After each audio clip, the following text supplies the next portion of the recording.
Yes, hello everyone and welcome to all our West Australian football fans to another edition of Around the WAFL. There may be only 2 games in round 16, but both of them are absolute beauties and we can't wait for it and we bet you can't wait as well. You're live on the BackChat Studios YouTube channel and wherever you get your podcast. Paul Persick with you on the official podcast of the WAFL. It's a great pleasure to have your company. And once again alongside me is Mark Foreman. Mark, 2 big games coming up and they all have ramifications come September. Certainly do, Paul. Good to be back with you again. And to all our listeners, if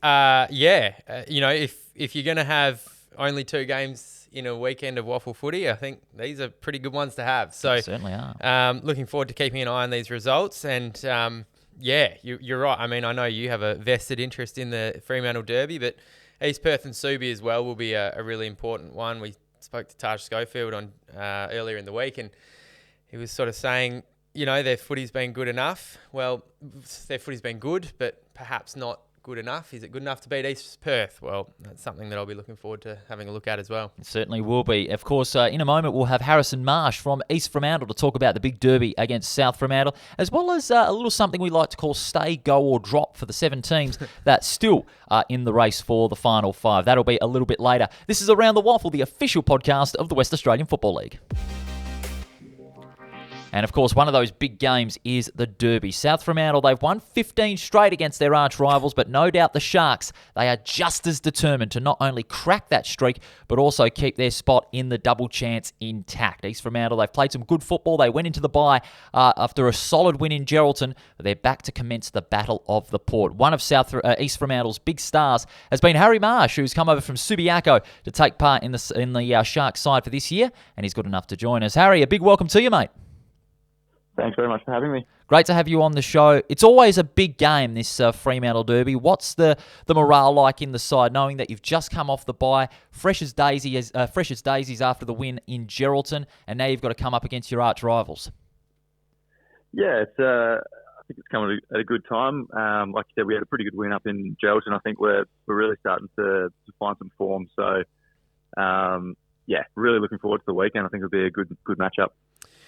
Harry, just as a general sort of sports fan, I've never been one to look at past results and stuff like that to try and predict, but this seems to be a bit of an exception. 15 in a row, without beating these guys.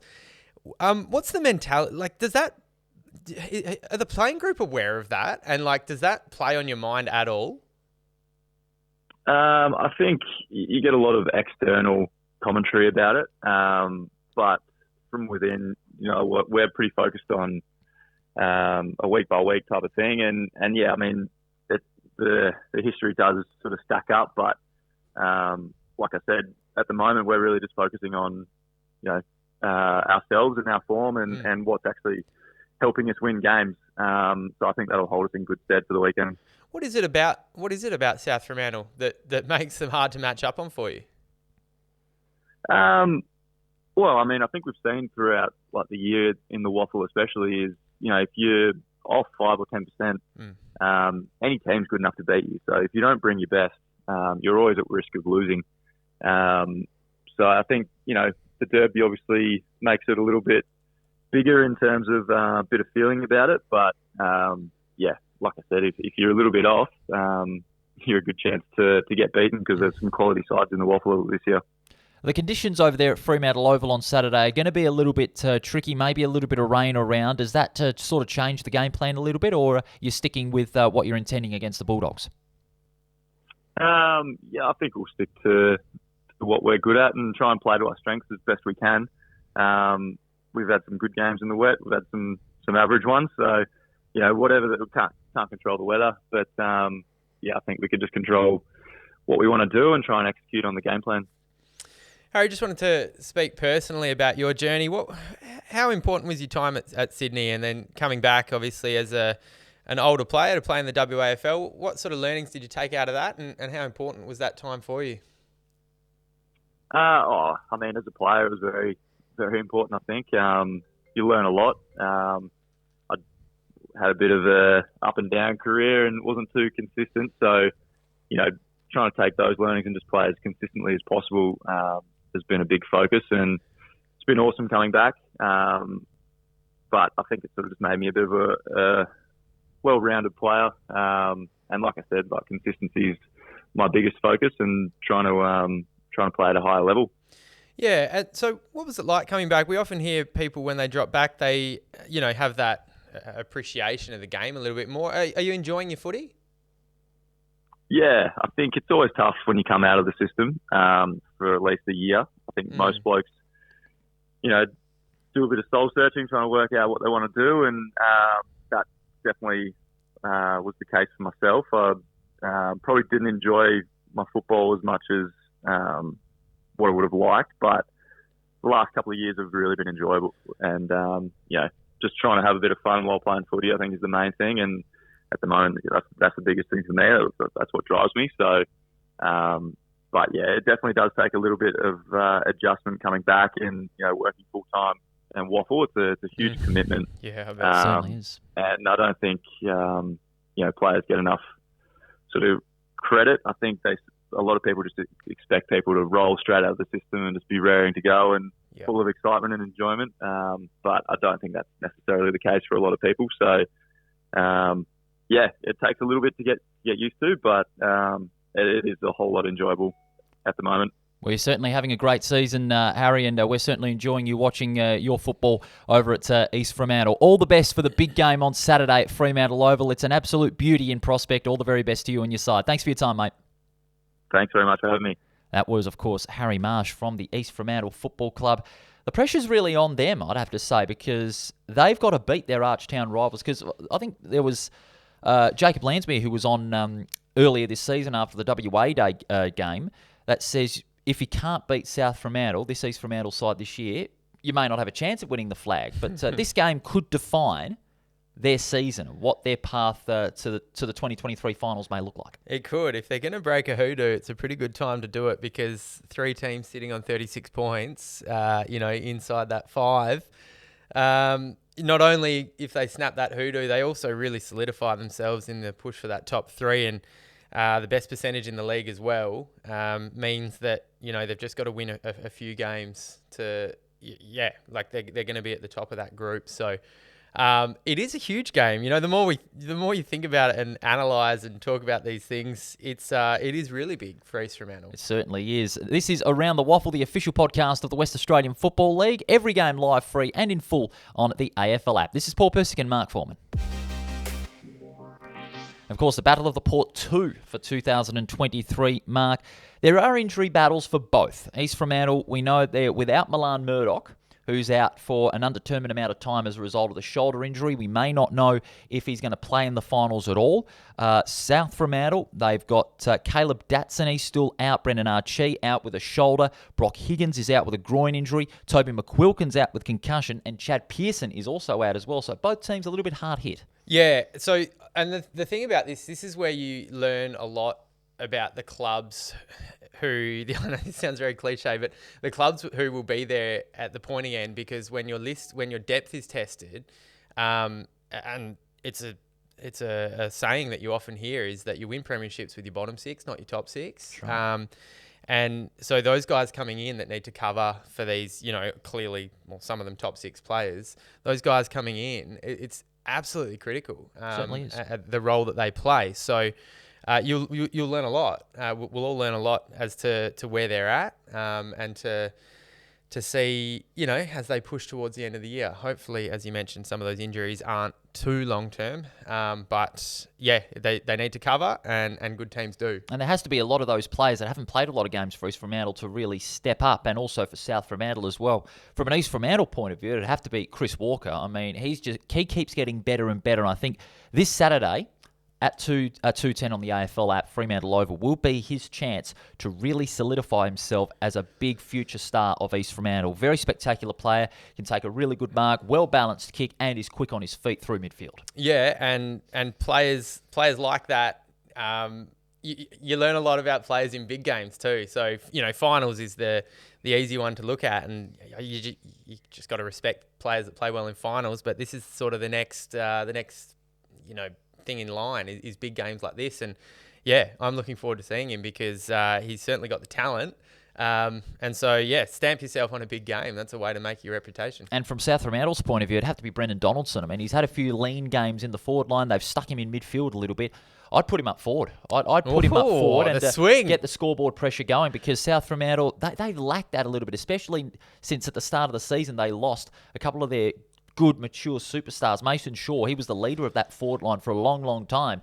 And since then, South Fremantle haven't really been able to find someone, whether it be a young player or experienced, to really swing down that forward line, with the exception, I might say, of Zach Strom.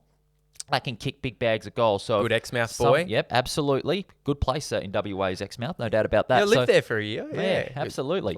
Now, if Zach Strom was to have some support in that forward line, I'd go with Brendan Donaldson, swing him in. Yeah. And very talented family too, because I think the sister Mim is also been around the AFLW system. Yes. So, very talented family. But yeah, I don't hate the idea of throwing Donaldson up forward. And when you think about it, like, you know, we spoke to Harrison Marsh about this, that it's weird. You don't look back and go, oh, we've lost 15 in a row. Like, there's something. You don't think about it. But South Fremantle can absolutely use that. Yeah. And they'll say, hey, if we jump these guys, they're going to be going at quarter time. They're going to be going, oh, my goodness, we're 3 or 4 goals down. We've lost 15 in a row. And it does start to get into the minds of East Fremantle. So I don't hate the idea. If you can put some power up forward and kick a few early goals, I actually think, you know, I've never been a fan, like I've said many times, I've never been a fan of analysing previous results, but when it's something like 15 in a row, I think it absolutely will play on their mind. But with that in mind, the tips for the game, I'm going to say it'll be 15-1 on Saturday. East Fremantle will win. Yeah, well, I'd be hypocritical if I picked South Fremantle, because I said I don't care about previous results. So for that reason, I'm going to say it's close, but I will also pick East Fremantle, because they clearly haven't, they know, we heard from Harry Marsh as well, how big this game is, and I think that'll be enough.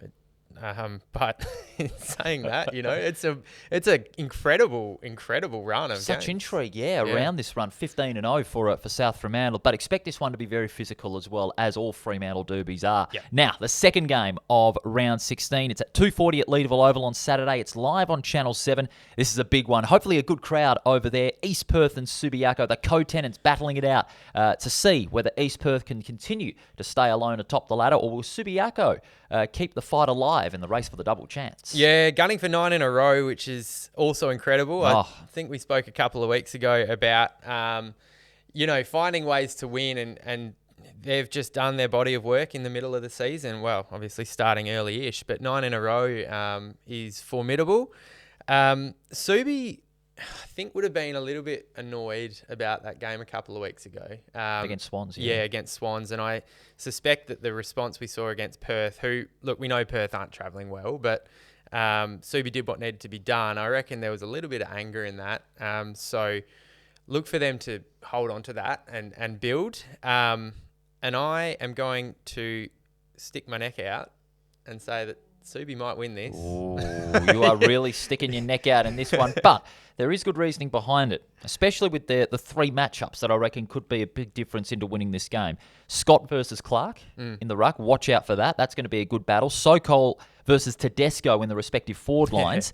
And then the back line, I reckon, is also going to be a big key. Tom North leading the charge for East Perth in that back line. And also, you're looking at a couple of players on the likes of Drew Road and Aaron Heel that are leading the Subiaco back line. That could be a big battle. That could be a big difference as well. But I'm going to go the other way. I'm going to say East Perth. I said that they won't drop another game. I'm sticking to that. They'll win 9 in a row because of what they've got in midfield, up forward and down back. They just got every piece of the puzzle going nicely for them, and it's gelling under Ross McQueen. And I reckon they'll have Subiaco worried early on in the game, even in the tricky conditions as well. There is forecast for a bit of rain on Saturday, but East Perth and Subiaco, having said that, they are both pretty decent wet weather sides. Yeah. Oh, look, there's absolutely no issue in your prediction, because, you know, going for a team that's won 8 in a row is, like they've been so strong. And when you mention that midfield, you're like, yeah, that's the real sort of, that's where it starts. Goal kicking mids, you said on Tuesday, provide that diamond dozen. And yeah, they do. And that's what East Perth can do. So Subi, I reckon not the heat, but I reckon the onus will be placed on their midfielders to say, hey, like, we're a huge chance of winning this game. We need you guys to nullify East Perth's midfield. If they can just simply sort of even that battle, like just level it, don't expect to win a midfield battle against East Perth, but if you can somewhat neutralise it, Subi will back themselves, elsewhere on the field to get this done. And like I said, I reckon holding a little bit of anger at a couple of games they've dropped. I am sticking my neck out and saying they're going to win. I get caught up with a good mate of mine who is a Subi Premiership player in Leashy, and he goes, watch out for him. Watch out. I have to say that they'll make coming. East Perth work hard for that, especially in the conditions and with what's at stake as well. But either way, it's going to be a ripper game. I reckon that one, and of course the Freo Derby, could be decided by a kick, I reckon, especially with the pressure that's on both games. Imagine that. That would be nice, especially only having 2 games. Give us games by a kick. Is it too greedy to ask for another after the siren goal? No, actually it isn't. I wouldn't mind that. Especially in a Freo Derby. You wouldn't ask for anything better. Let's get that happening. Paul, you're a good WAFL historian. Has there ever been a kick after the siren in a Fremantle Derby? Not that far that I can recall. I have to get Tommy McCracken here, who's only just returned from Asia, from a cycling gig, to help us out with that one. We'll get him working on that one. Good to see you once again, Tommy. Welcome back to Perth. In the meantime, both games are live, free and in full on the AFL app. Don't miss any of them. It's going to be an absolute beauty. If you can't make it to the game, the AFL app is your safe haven. This is Around the WAFL, the official podcast of the West Australian Football League. Now, we've outlined a little something for the fans here to ask as well. Stay, go or drop, or stay, rise or drop for the 7 teams that are currently in that race for finals placing. So we'll quickly go one by one, Mark, to see whether each of the teams will stay in the position they're in on the ladder, drop, or rise up the ladder. We'll start off with East Perth. Subiaco, East Fremantle, West Coast and West Perth are the next 4. But they haven't got really any big issues. The only issue they would face would be if they have a little bit of complacency near the end of the season. Apart from that, not much else. They've just got everything that you need for a quality football side. Yep, agree. And I'm absolutely saying stay. I think by way of percentage, East Fremantle is probably the ones to maybe take it off them, because as we spoke about earlier, I'm not sure what's going on with Claremont. Earlier in the week, we spoke about that. But I say stay for East Perth. Stay for East Perth. They'll finish on top? Yep, I think they will. Yep, I reckon they'll stay as well. Fans, what do you think? Will East Perth stay, rise or drop? Let us know in the comments below. Claremont, well, they've got a good backline led by Anthony Davis, and their ruck division has been solid. There's that discipline, and they're relying on too few players at the moment. They're relying on the likes of Bolton and Rogers to see plenty of the football and get it towards their 50. But the way of their disposal from midfield into attack, it wasn't good, especially in the second half against West Perth, where they just conceded turnovers from inbound kicks going into attack. But also that home loss, their first home loss of the year, that could mean a wobble. It could. Just a reminder that I did pick that home loss. So saying. I'm not hearing the end of this from you. No, because I don't get many right. So I've got to celebrate them when I do. And not only that, I got lynched by Skeet a couple of weeks ago in the women's grand final, so that doesn't help. Yeah, I remember that. Unsure what's happening with Claremont. I'm confused, but I am not one to judge on a small sample size. So I will keep watching, but because of my confusion, I'm going to say drop. And on that point, like Bolton and, it's almost a concern because they're still winning the ball. They're still getting a lot of it, and it's not happening. So I think that's, probably that bottom 6. You sort of give them the old boot to butt. But I say drop. Do I need to tell you how far or just drop? No, just say drop. Thank goodness, because I don't think they'll say second, but I don't know where they'll end up here. Yeah, I think drop, but maybe if they continue playing the way they did against West Perth, maybe they'll miss the double chance. Maybe they'd have to play a home elimination final. Well, yeah, and that'll be that would be disaster because... Oh, not really, because their home record, apart from that loss, has been very strong. I agree.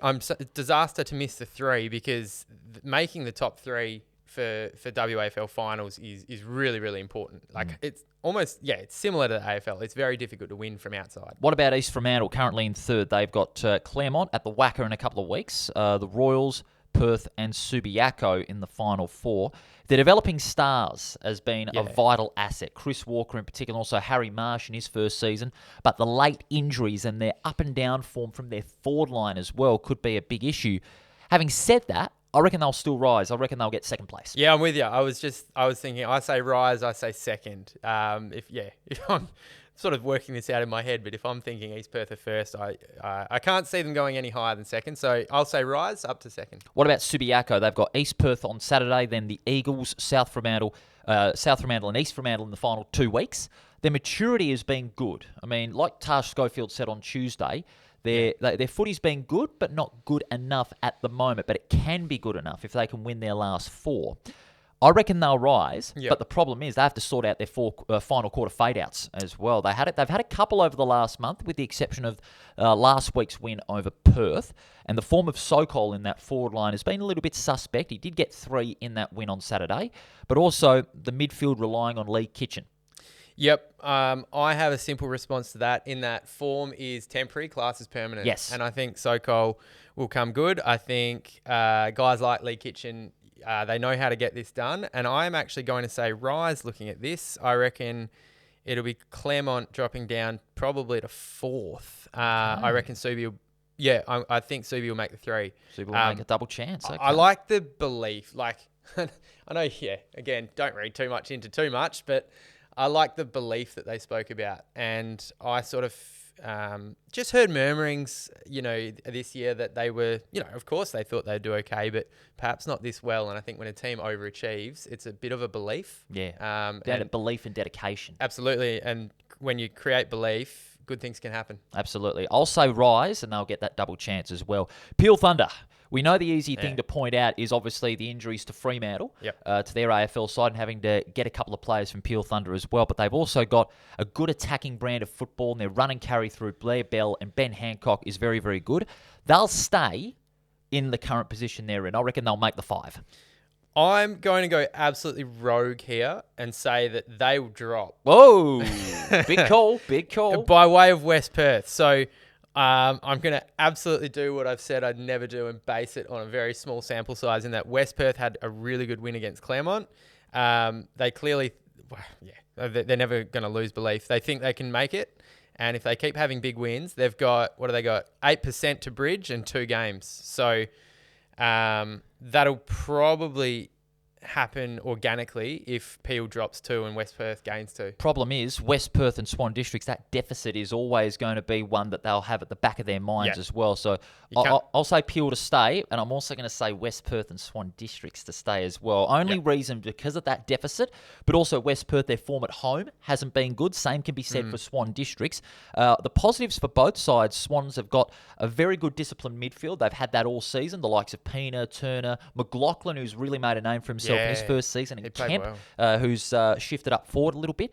But also Jesse Turner at times had been playing a bit of a lone hand in midfield, and during those losses didn't get a lot of support. For West Perth, their major concern now is Nathan Alexandre, who had that knee injury and missed the season and is going to miss the rest of the season. So I reckon those final 3 teams, Peel Thunder, West Perth and Swan Districts, will stay where they are. Yep. So I'll just do it very quickly. I think Peel drop to 6, West Perth go to 5th. That's what or am I hoping? I don't know, but that's what I'm saying. So 2 games to bridge and a bit of percentage, but I think that's doable. I say Peel 6th. I think Swans stay in 7th. They've left themselves too much to do, but I do like what I'm seeing from them, by the way. I've seen them for a couple of weeks in a row. And then, look, the bottom 3, I'll just say they stay where they are. South, Perth and West Coast. Perth, it's been a really tough season for Perth. And that's not been ideal to see the way they're going, but...